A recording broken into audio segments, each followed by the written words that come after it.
రమ రామ రామ రమ రామ అంటూ రామగానం వీణుల విందుగా వినిపిస్తూ ఉంటే దానికి సాక్షాత్తు ఆ నటరాజు అంతటి మెగాస్టార్ చిరంజీవి గారు తాదాత్మ్యంగా నాట్యం చేస్తూ ఉంటే ఆ అనుభూతి అనుభవించాల్సిందే గాని మాటల్లో ఎంత చెప్పినా తక్కువే.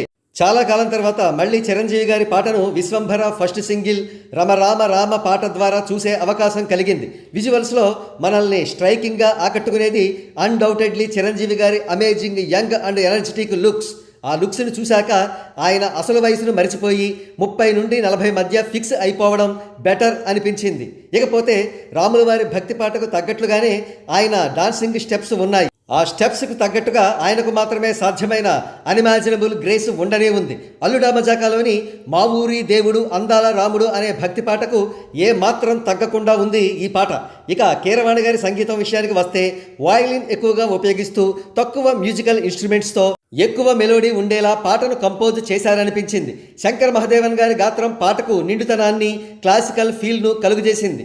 ఇక రామజోగయ్య శాస్త్రి గారు అయితే రామభక్తితో పాటు చిరంజీవి గారి కరిష్మా కూడా తోడయ్యేలాగా ఆ రాముడి క్వాలిటీస్, ఈ చిరంజీవి క్వాలిటీస్ ఒకటే అన్నట్లుగా డ్యూయల్ మీనింగ్ వచ్చేటట్లుగా కొన్ని పదాలను కూర్చిన విధానం ఆకట్టుకునేలా ఉంది.